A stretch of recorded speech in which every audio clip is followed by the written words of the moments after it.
Hi everyone, my name is Mel. Welcome back to my channel, or welcome if you're new. Today I wanted to do my October 2021 reading wrap-up. It was a little bit of an unusual reading month for me. I read close to 20 books, while my average is usually around 10 to 12. I read a lot of short stories this month, so my number of books read is a little bit inflated. But with that being said, let's jump into my favorite part of reading wrap-ups, reading statistics. If we go onto Storygraph, my most read genres are dark, reflective, and informative. That doesn't seem to change too much from month to month. It's pretty typical for me. I read around 6,000 pages this month with an average rating of 3.5 stars. But the highest rated book I had was In My Dreams I Hold a Knife, tied with Midnight Sun by Stephenie Meyer. Also up there was Flowers for Algernon, which I give 4.5 stars. My lowest rated book this month was Crave by Tracy, Wolff, which I rated 1.5 stars. Most of the books I read were medium or fast-paced. My top 3 genres this month were fantasy, self-help, and thriller, but horror and sci-fi are also up there, which is surprising. If we look at page number, the majority of the books I read were under 500 pages, with only 10% being 500 plus. I think the only books that were more than 500 pages were Midnight Sun and Crave. Most of the books I read this month were fiction, which is surprising because I felt like I read a lot of non-fiction this month. Now let's get into the books that I read. The first book that I read this month was Crave by Tracy Wolff, which I gave 1.5 stars. If you don't know, this is a paranormal romance following Grace, who just moved to Alaska with her uncle and cousin after her parents died in a car crash. She thinks that there's something really strange going on at her school.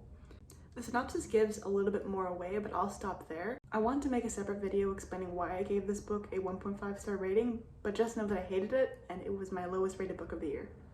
The second book I read this month was Midnight Sun by Stephenie Meyer, which of course I gave 5 stars. That's not an objective 5 stars, I'm just a really big Twilight fan. This was a reread for me because I had to recover after reading Crave the day before. If you didn't know, Midnight Sun is the first Twilight book told from Edward's perspective, and I really enjoyed this one. Edward is extremely angsty and it's really fun to read. I did have a couple of problems with this book, even though I gave it a 5 star. I think my number one problem was with Jacob. Stephenie Meyer, or I guess Edward, was talking about how Jacob's thoughts were so pure and innocent. I just don't believe that. I'll never be Team Jacob. The next book I read was Invent and Wander, the collective writings of Jeff Bezos. I gave this a 3.25 stars. Now that I think about it, I think I'm gonna stop using 0.25 increments. Anyway, this is a short book full of Jeff Bezos's speeches and letters to shareholders. And overall, I found this book really repetitive. I think this book is only worth reading if you're a shareholder and you're interested in Jeff Bezos in particular. But even then, I think you'd be better off just doing independent research rather than reading this book. One of the big key messages from the book was to treat every day as day one, meaning bring the same energy that you bring on your first day of work or the first day of your business to every day of your business from now on. Another big idea was to focus on the long term. So don't worry about what comes tomorrow, worry about how your decisions will affect you in 5 years. One of the other messages I've been thinking about a lot is focus on the big decisions, because a lot of decisions are reversible. So if the decision you're making can be easily undone or reversed, then don't spend too much time on it. Spend time on those big decisions you can't undo. The next book I read was Rush by Maya Banks. I gave this one a 3 stars. This is essentially a 50 Shades of Grey ripoff, or maybe not even ripoff, just the same genre, because it came out around the same time as 50 Shades of Grey. This is actually another reread. I read this book when I was way too young to be reading it.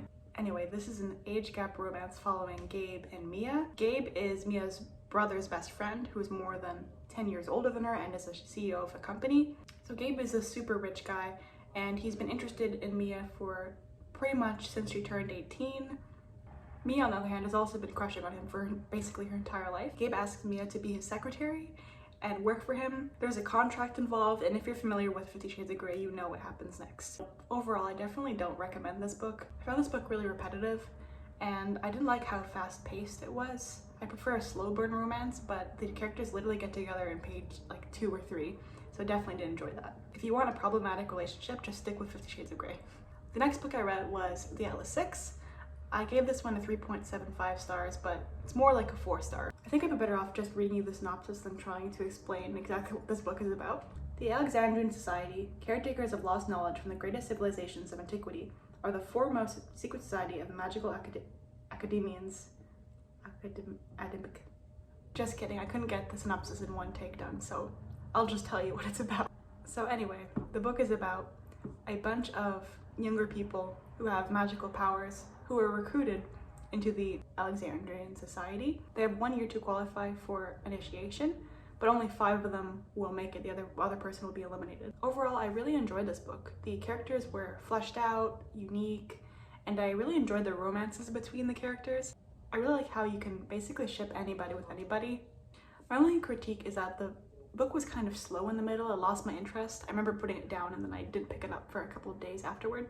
The ending was also really interesting. I didn't see the plot twist coming, so I'll definitely be reading the sequel. The next book I read was Men Explain Things to Me by Solnit. I gave this book a 3.25 stars at the time of reading it, but I'm also a little bit unsure about rating non-fiction books, especially books with heavy subjects like this. Despite what the title might make you think, the book goes farther than just talking about mansplaining. It also talks about the oppression, silencing, and violence against women. One of the things that stood out to me in this book was in the beginning, when the author was talking about a man who had interrupted her in a conversation to talk about a book on the subject they're talking about. As he kept going, she realized that he was talking about her book. There are also a lot of really scary statistics in this book. One of them being that there is a rape in the USA reported every 6 minutes, and the book is filled with these types of numbers. So I highly recommend you read this one. It's a really short, but you get a lot from it. The next book I read was The First 20 Hours, How to Learn Anything Fast by Josh Kaufman. I gave this one a 3.75 stars. This book is about rapid skill acquisition and how anyone can learn things fast. The author claims that a lot of people can go from unskilled at something to being reasonably good in about 20 hours. You might be familiar with the 10,000 hour rule, which says that to become a master at something, you have to work on it for 10,000 hours. This book is kind of similar to that, but not everyone needs to be a master at something.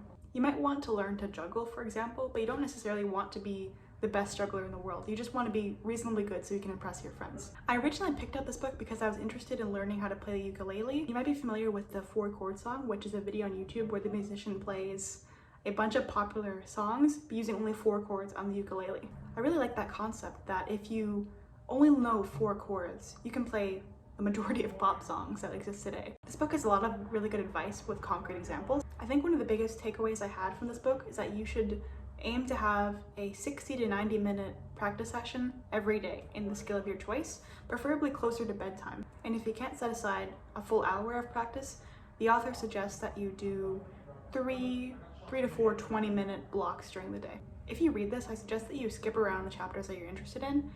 Definitely read the introduction where the author explains how to break down skills to learn them faster, but also read any chapter you find applicable to you. There are chapters for learning ukulele, yoga, programming, touch typing, and things like that. So go through the book, pick and choose what you want to learn about. After this point of the month, I started reading a lot more short stories. One of them was My Sister the Serial Killer. You may have seen this floating around BookTube for a little bit, but the premise of this book is following a nurse named Corday, who has a sister named Iola. Iola is a serial killer. She has been killing the men that she dates. One day, Iola starts dating the doctor that Corday has had a crush on for a long time. So the entire story is about Corday trying to prevent her doctor friend, or doctor crush, from being killed by Iola. This was a quick read. I think it was under 200 pages, and I really enjoyed it overall. The one thing is I didn't really care for the romances in this book, but it was an interesting concept. The next book I read was a thriller called They Never Learn by Layne Fargo. I gave this one a 4 stars, and I really enjoyed this book overall. If you're not familiar, this book is about a female serial killer who's a professor at a school and has been killing men who are violent or who are sexual predators. It also follows another perspective who is a student at a school. I thought overall this was a really great thriller. I did not expect the plot twists. The book wasn't focused on the romances, but I also didn't enjoy them very much. I found the ending of the story a little bit silly and unbelievable too, and I just don't think characters would actually act that way in real life, but again, it's fiction. The next book I read was The Test by Sylvain Neuvel. I gave this one a 3.75 stars. This book is about an immigrant who's taking a British citizenship test and things don't go as planned. That's all I'll say. It's a really short story. It's about less than 100 pages, so if you're interested in the concept, definitely give it a read. I enjoyed this one, but I also wasn't very invested in the characters. I think that's to be expected in a short story. Another book I read this month was Things Have Gotten Worse Since We Last Spoke by Larossa, and I gave this one a 3.75 stars. This is one of the weirdest and most disturbing books I've ever read. It's about two women who are talking to each other in an internet chat room, and the synopsis doesn't give any more away than that, so I won't either. I won't say any more, just go in knowing nothing else. The next short story I read was The Jaunt by Stephen King. I gave this one a 3.5 stars. This is about a father telling his kids a story as they're getting ready to travel to Mars. They have to be asleep for the entire journey, and he explains exactly why. I recommend you read it if you have the time. It's less than 100 pages. But I got just as much out of it of reading the summary than I did of actually reading it. The next book I read was Flowers for Algernon by Daniel Keyes. I gave this a 4.5 stars. This book follows a man named Charlie who undergoes this life-changing procedure that would increase his intelligence. The experiment was done successfully on a mouse named Algernon, but the scientists wanted to make sure that it's viable for humans. Charlie is born with a below-average IQ, so it's really interesting to see him change throughout the book as his intelligence increased, but also really sad and heartbreaking to see how people treated him differently. Overall, I definitely recommend this book if you're prepared to be sad. The next book I read was What the Internet is Doing to Our Brains, The Shallows by Nicholas Carr. I give this a 3 stars. I honestly don't remember a lot about this book. Maybe that's because of what the internet is doing to my brain. The main message is that the internet negatively affects our attention span, but I'm sure you already knew that. So if you're interested in this concept, I recommend reading a summary, but not the whole book. The next book I read was Smarter, Faster, Better by Charles Duhigg. You might recognize the name Charles Duhigg because he wrote Atomic Habits, which is one of my favorite self-help books. I wasn't too impressed with this book. I gave it a 3-star rating. I genuinely can't remember what was talked about in this book other than make smart goals, break down your tasks, and basic productivity hacks like that. But that's something you can get from any self-help book, and I don't recommend reading this one. Next book was Night of the Mannequins by Stephen Graham Jones. This one I gave 2.5 stars. This is another short story. It's about this group of people who have been friends since childhood, and they decide to pull a prank on their friend who's working at a movie theater. And that's all I'll say for now, because the synopsis doesn't give much more away than that. But I definitely did not like this book. I just found this concept really dumb, especially the ending and plot twist. It was too much. I didn't like this. I thought the book was too long, even though it was maybe 100 pages or less. I would have DNF'd it if it was a regular size book. That's how much I didn't like it. So definitely don't recommend, but who knows, maybe you'll like it. The next book I read was The Sugar Brain Fix by Dr. Mike Dow. The overarching concept of this book is that sugar is bad for you and that it's linked to your brain shrinking. I found the advice in this book very basic and not particularly unique. But one thing I liked about this book was that the diet was promoting a gradual approach to changing your habits. The author promotes the idea of adding before you take away. So don't just remove all the chocolate from your diet. Continue eating the same amount of chocolate if that's what makes you happy, but add servings of fruit or vegetables to that. The next book I read was The Comfort Book by Matt Haig. You may recognize his name floating around BookTube or Book Talk because Matt Haig is the author of The Midnight Library. This book is exactly what you think it's about. It's full of comforting words for dealing with depression or anxiety or just helplessness in life in general. This is a great short read, especially if you're going through something and just need some comforting words. The next book I read this month was The Anthropocene Reviewed by John Green. If you didn't know, John Green is the author of a bunch of popular YA books like The Fault in Our Stars. In this book, he reviews different human concepts like the QWERTY keyboard, Mario Kart, teddy bears, etc. I really like this book because it really humanized John Green. He talks a lot about the different embarrassing moments he's had, being bullied as a kid, struggling with anxiety or depression. It was really interesting to see him from a different perspective. I definitely recommend this book if you want to learn some interesting facts about the world that we live in, or just want to learn a little bit more about John Green. Finally, the last book I read this month was In My Dreams, I Hold a Knife. I gave this book 5 stars. I loved it. This is a thriller following a woman named Jessica Miller who has her life together. She is a partner at a firm, she's beautiful, she's well-liked. It starts off with her going to her 10-year college reunion. In college, Jessica was part of the East House 7, which is a group of 7 friends who are really popular. Back in college, one of her friends was murdered, and now in present day, everyone in the friend group is being accused by the victim's brother, who is investigating this case for the past 10 years. The book switches between different timelines from past and present, and the truth of the murder is slowly revealed. What I really liked about this one was that everyone was a suspect and had motive to kill the best friend. All the characters are really fleshed out and interesting to read about, except for the main character, who is really unlikable. But if you're like me, I really enjoy unlikable characters.